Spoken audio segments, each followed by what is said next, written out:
Hello, my name's Ken. I've been involved in consulting and education in operations and supply chain for probably close to the last 25 years.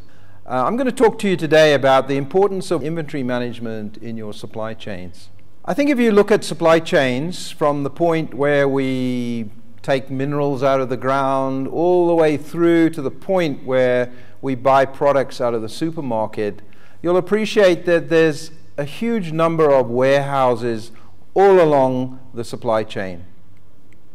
And we need to make sure that these warehouses are performing in the best way that they can. Many of us have problems with excessive costs in our supply chain, stockouts. We end up with too much of the wrong material and not enough of the right material. And so we need to apply some of the principles that have been learned over the years around the world to try and improve the way that materials flow down the supply chain. And flow is absolutely key, because all benefits that we derive from the supply chain are as a result of flow of materials down the supply chain and flow of information going up the supply chain. And the faster we can get this flow going, the bigger the benefits. So time is one of the most important aspects of supply chain management. How can we reduce time? How can we reduce the lead time it takes for us to replenish our stock? How can we reduce the inventory levels that we have in our system? And how can we increase the customer service that we give to our customers? So flow is incredibly important. Time is incredibly important. So one of the first things we need to look at in our warehouses is, are the warehouses adopting best practices that are regarded as best practice around the world? And in many cases, I think in our warehouses, we tend to employ people that maybe don't have the right levels of education that they should have. They're looking after huge amounts of money, and we need to make sure that they're well educated and well trained and understand the best practices in the warehouse. Housekeeping is absolutely important. I always say that a messy store is never going to be accurate. The key measure in your warehouse always has to be inventory accuracy. And that is a problem I find in many warehouses around the world. People have problems keeping their inventory accurate in their systems. And one of the main reasons for that is that they're doing monthly stock takes. Now, a monthly or quarterly or annual stock take is probably only about 85 or 90% accurate. And this is nowhere near accurate enough for us to be able to use our planning systems effectively. And so we need to improve the accuracy in our warehouses. And the only way we've found to do that over the years internationally is to implement proper cycle counting processes. Now, the objective of a good cycle counting process is not to get your stock accurate, which most people think that is the objective. The objective of a good cycle counting process is to find out why your stock becomes inaccurate and then fix the problems. And then as a byproduct of your cycle counting process, your stock becomes more and more and more and more accurate.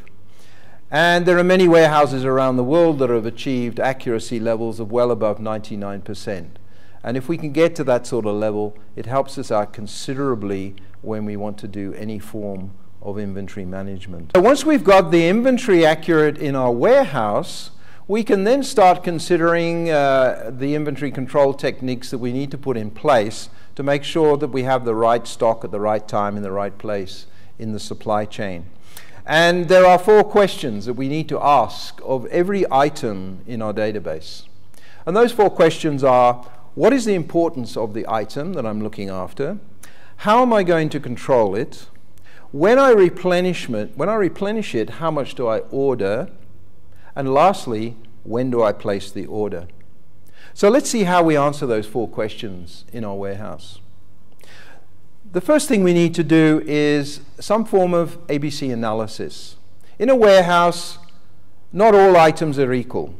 Some items are more important than other items. And by doing an ABC analysis, we can see those items that are more important than others.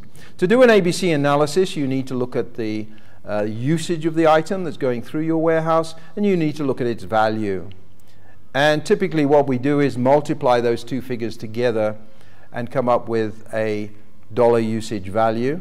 We can then sort from the highest to the lowest, and then we can categorize the list. So we end up with a few A items, a medium number of B items, and probably 50% of the items in your warehouse will turn out to be C items.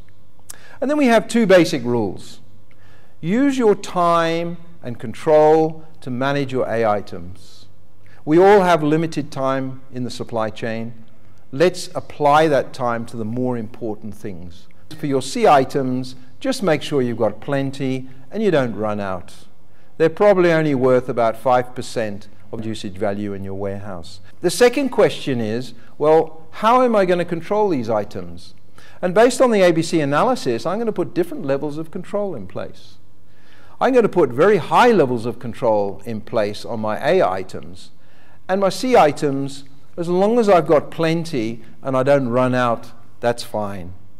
So we will probably use computer systems to manage the A items and the B items, but maybe we'll use other visual review systems, two-bin systems possibly, to manage the C items. So we've answered the first two questions, and basically ABC analysis has helped us answer those two questions.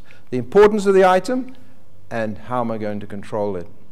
The third question is, when I replenish this item, how much am I going to order at a time?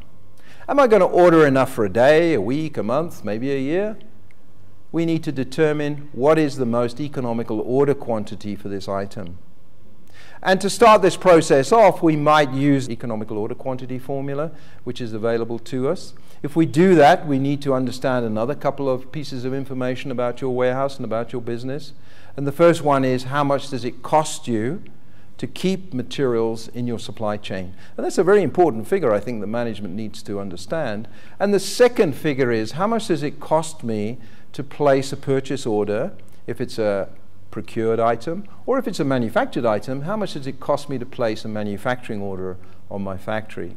With those two pieces of information, I can start working out what an economical order quantity might be.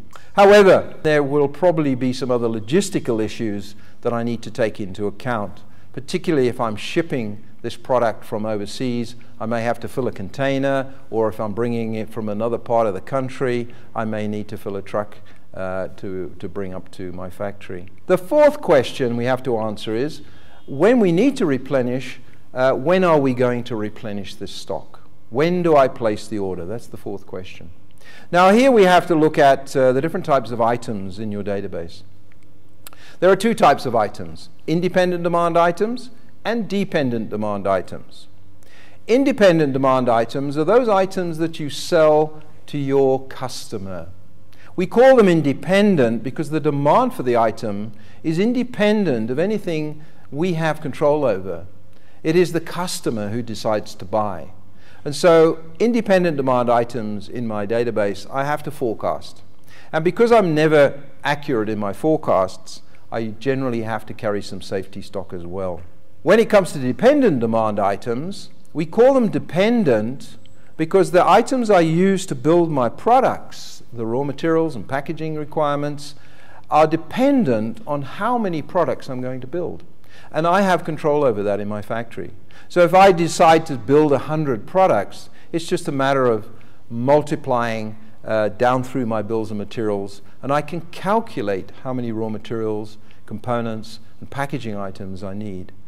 So we calculate that using materials requirements planning. Let's have a look at the replenishment systems for independent demand items, and typically there are two. There's the reorder point system. So if I know the average usage of my item and I know the lead time it takes me to get that item, I can calculate a reorder point in which I also include my safety stock levels as well.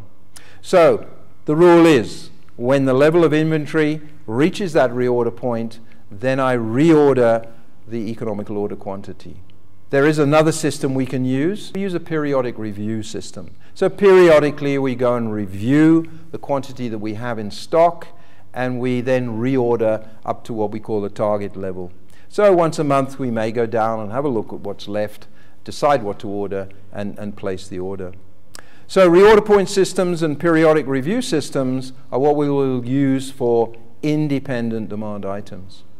Dependent demand items, as I mentioned before, we will use our materials requirements planning systems. And we will explode down through the bills of materials and determine, based on how many we're going to manufacture in the factory, what we need to buy, how many and when we need them, and what we need to manufacture, how many and when we need to start manufacturing them. Once we have these basics in place, we can then start looking at how can we improve inventory management in our supply chain. And there are some other tools that we can look at, and one of them is Lean. Lean starts looking at mapping your processes, it starts looking for those wasteful processes, it starts looking for waste in the supply chain, and our objective is we want to take waste out of the supply chain. We want to lean down the inventories as far as possible and keep them flowing as quickly as possible. So there's some techniques that we can apply there to make some improvements in our supply chain. Another technique we can look at is the theory of constraints, and the theory of constraints is all about throughput through your manufacturing facility. And we want to increase throughput. And more often than not, we have some form of bottleneck within the system. So we need to identify bottlenecks, we need to buffer the bottlenecks, we need to make sure the bottlenecks, we can increase the throughput through those bottlenecks and ultimately increase the throughput through our supply chains. Another technique which you may have heard of is Six Sigma. Six Sigma is about looking at the variation in our processes. If you look at any process in your business, you will find the time it takes to complete that process varies somewhat. We need to understand that variation, and we need to try and reduce it as far as possible. So, using those tools in our toolbox, we can put some improvements into our supply chain. More recently, a new methodology has come to the fore, which is being tested by a number of large organizations around the world. And it's being called Demand-Driven Materials Requirements Planning, DDMRP.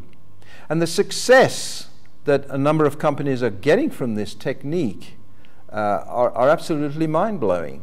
You know, increasing service levels up to 99%, reducing lead times by 80%, and reducing inventories in the system 30–40%, and just making huge strides forward. And this, we think, is going to be probably the next big thing in materials management in the supply chain. If you need to know any more about what I've spoken about today, talk to Iscs, and I wish you good luck in the future. Thank you.